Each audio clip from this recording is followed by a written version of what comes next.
And with a top 20 ranking in field goal percentage, he's done a nice job of creating good looks for himself. And Steve, how about his rank in the rebounding department? I mean, the guy is physical, he's strong, and he relishes contact and banging around in there. And a chance here to go to our rookie leaderboard and give a nod to the best long-range bombers of the past month.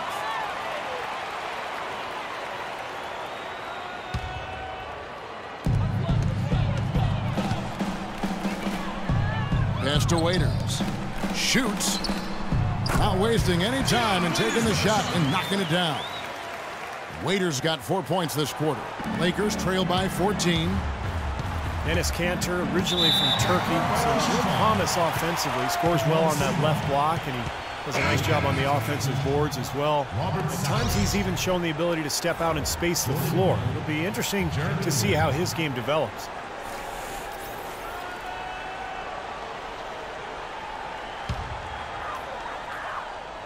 And just over 3.5 minutes played here in the second quarter. Off target from three-point range. And Kanter not a big leaper or shot blocker, but his strength serves him well defensively. Yeah, he's a good post defender, Kevin, because of those attributes. He holds his ground and has the length to bother and challenge shots. They're going to turn it over. They couldn't get it inbounds that time. Only 3 games until the start of the playoffs. Let's see how the West will be won. You look at the Thunder. They're holding the edge for the last playoff slot. I am sure they'd feel better if they could jump up a couple rankings. And, of course, Los Angeles. They find themselves in the dregs of the conference. Seeing where the Lakers are, they've remained again this season on the losing side more often than not. This is a team that, not surprisingly, has continued to struggle. And as much as most of us would love to kick off an extra long summer break, for NBA players, the postseason is what you live for. You want a short summer. You want to play deep into the playoffs. And the call will be against Robert Sacre. That's his first foul. Boozer, he's checked in for Wesley Johnson. The Thunder lead by 16. Here's Kanter. And again, it's Oklahoma City. Boy, you can't run an inbounds play any better than that right there. Los Angeles calls timeout. Robert Sacre, a powerful 7-footer, likes to operate on that left block where he's got a combination of a right-hand hook and also that turnaround jump shot. So he's got some options. And Oklahoma City going with a whole new group out there.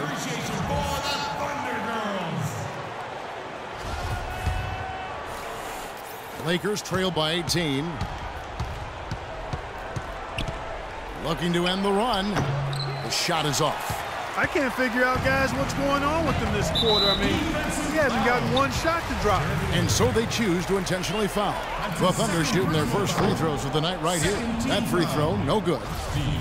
You know, Steve, a lot of teams look at this Thunder franchise as a model, of how to go about building a team that can compete for a title through the NBA draft. Well, it's a good model to follow, but you need some luck, Kevin. I mean, Kevin Durant fell into their lap. If they don't get the second pick in the lottery and if Greg Oden doesn't go first to Portland, none of this happens. So, yeah, great planning, and they've had a terrific effort to put all this together, but it really comes back to getting Kevin Durant and Russell Westbrook. Here's McGarry. Now here's Adams. He's guarded closely. Another shot, and it's sent back by Hill. They get it back. Here's McGarry. Here's Adams. Persistence pays off as they finally hit a shot. Adams has got his second basket of the night. Unable to get the ball in bounds. They get called for the 5-second violation.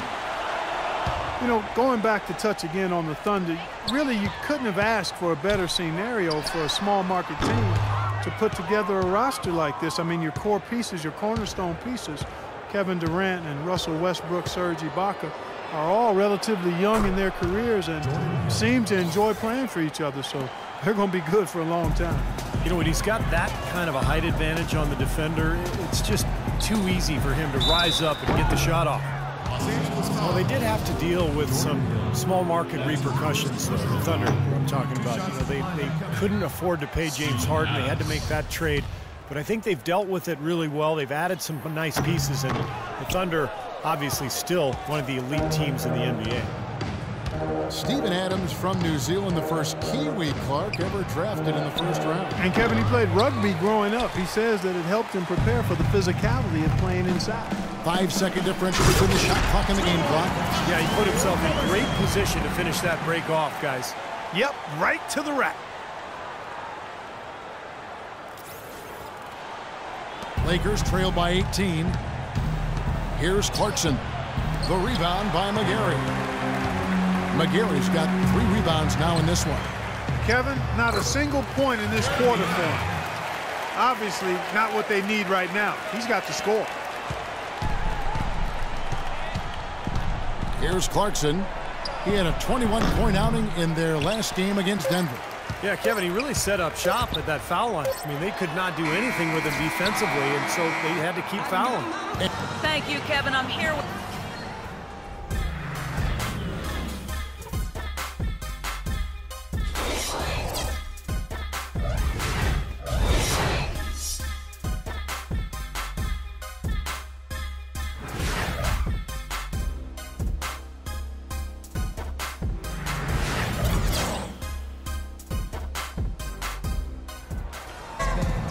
And as we welcome you back, we begin our second half. So far, not a tightly contested game, guys, but, you know, anything can happen. One of the stories here, Dion Waiters getting it done today.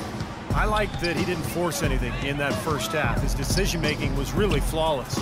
That being the case, Steve, I think they want him to be more assertive in the second half. Look to take more shots. Be a little more shot hungry, even the tough ones. They got Steve Novak, Andre Robertson out there with Jeremy Lamb, and then there's Steven Adams, and it's McGarry in at the 4 spot. That's the lineup out there for the Thunder. The shot by Clarkson, no good. Well, he's building a house with those bricks. I mean, one reason is he keeps trying to force it up when he's defended well. Move the ball, share the sugar. Boy, they've looked good in the open floor today. That's had a lot to do with their success. Well, they've been doing the right thing, Steve. Anytime they've had numbers, they've gone straight up court with it right away. Boom. To the middle. And he takes the fantastic lead pass up strong for the slam. They're playing with a purpose, guys. The big lead becoming bigger. I like the look in their eyes. And it's on both ends that they've been controlling the action. Yeah, the defender draped all over him. Pretty plain and simple. Got him good there. The Los Angeles Lakers, the NBA's most successful franchise over the last 3 decades, since 1980. 10, guys, count them, 10 titles. That's remarkable, and they've led the way from a business standpoint as well, Kevin. They pioneered televising their home games where some teams have worried about undercutting ticket sales. A lot of great ideas and dynamics that have helped this franchise become what it is. Good on both. Second half just getting started, about a minute played. For Oklahoma City, they've gone 3 of 3 from the field since halftime. Got a piece of it. And it's out of bounds. Oklahoma City able to retain possession here. And, you know, for the Lakers, no competition from football. There's not a pro football team in the L.A. market. And it's one of the top 2 markets in the country. And it is a basketball town. You look at their TV deal, which is really mind-boggling. It's worth about $3.6 billion over 20 years. That gives you a lot of financial firepower there. Timeout called the Lakers. Well, guys, you look at the financial resources for the Lakers, not the same advantage that it once was, because with the most recent CBA, it's really restricted spending. And the question is, how will that impact the Lakers moving forward? And the Thunder going with a whole new group out there. The 3 from Johnson. That's not how you want to kick off the second half with 3 straight misses. And Cantor pulls it down. Boy, a sluggish, muddy start to this second half. Still scoreless. Down low. And the basket by Morrow. Morrow's got 9. It seems that every pass they make is leading to a score here. I mean, that's just exquisite ball movement. Yeah, they're making the right play, they're working together, and they're just looking for the best shot they can every possession. Outside Westbrook. The shot will not go. Excellent D there by Johnson. And that'll be Oklahoma City's ball as it goes out of bounds. Well, Anthony Morrow, such a great shooter. Let's look at some of his numbers. How his last 10 games have gone. First in free throw shooting, And he's in the top 10 in terms of three-point field goal percentage, so it's really been a good run for him from downtown. Yeah, his focus from the line has been special, and that's one reason, Steve, he's at the top of the list in free throw shooting percentage, because his focus is on target, and he doesn't stray from that. His routine is excellent. Russell Westbrook, maybe the most athletic and explosive point guard ever to play in the NBA. As some people would say, what about you? Well, you know, it's hard to say ever, but Russell Westbrook clearly plays with the kind of ferocity that I've not seen at the point guard position. The only guy that comes to mind is probably Derrick Rose prior to his injury. I think Westbrook's aggression, powering through contact, probably gives him the edge. I mean, he plays almost angry. A lot of torque. A lot of torque. Yeah. I mean, it's something to behold. I've not quite seen a guy at the point guard spot bring that kind of athleticism and speed and tenacity to the position. Well, I like how you mentioned Rose, because I would agree, and that's a great way to kind of figure out where he is when Rose is healthy. Yeah, exactly. The pre-injured Rose was... He was right in that same category. You got it. Brown, good. You might not think of him as a laser three-point shooter, but that shot was there for him, and he had to take it. Oklahoma City's gone 2 of 2 from long range in the third quarter so far. We talk so much about how valuable expiring contracts and draft picks are in terms of building a team, but one thing that gets overlooked is just how important having a player on a good contract can be. It opens up so many possibilities for a team. While we're in this break, let's take a moment now to acknowledge the strong defense we've been seeing from that point guard position lately. These are the steal leaders among point guards since the All-Star break. Russell Westbrook, number 1. And all those swipes have come for him because of the endless energy he devotes defensively. And whoever he's guarding, he just stays so close to him on the perimeter. Yeah, he's the guy, if you're an opposing point guard, that you dread having to go up against. I mean, you don't want to see this guy because, like you said, he's going to be all over you, like bees on a pop can at a picnic. That's how much he hovers around you. You got away with words, my friend. A little under 2.5 minutes off the clock now here in the third. With the talk of value contracts, if you get a franchise player and only paying him half of what is expected, Clark, that's an extra all-star player you can afford on your roster. And I think that's a big payoff with it. So much of how a team is constructed in the NBA involves how close they are to the salary cap. So you'd like to try to get as many really good players as you can at market value, or in some cases maybe below market value. Lynn's shot is off. It's a +5 advantage for them in the rebounding category after that board. Very steady work they've been doing on the interior, no question. And that's, I think, the main reason they have this lead. Been a nice game for Waiters. He's got 8 points and the 1 steal.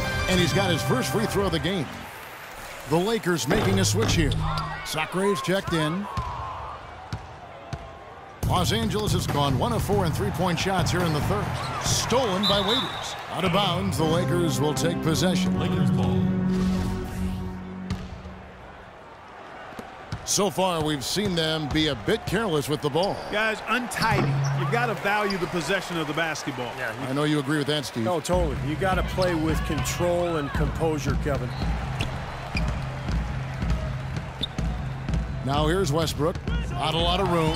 The Lakers with the rebound. That's terrific defense right there to prevent from converting in close. Here's Hill. Knocked loose. That's a bad shot. He's not a good three-point shooter anyway, and that was just too deep.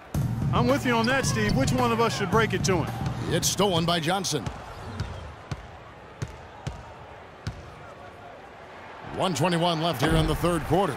Boy, that was way behind the line. Now, he can make that at times. He certainly is one of the guys that can actually do it from there. And out of bounds as the Thunder gain possession. Here we can get a look at Oklahoma City, Kevin, and what kind of numbers they put up these last 10 games. 5th in scoring, 5th in rebounding. And they're a top 10 team in three-point shooting.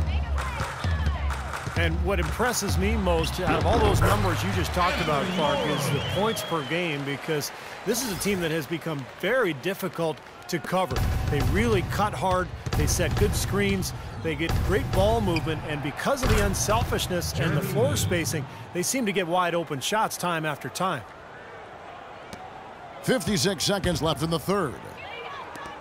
And out of bounds as Los Angeles gains possession.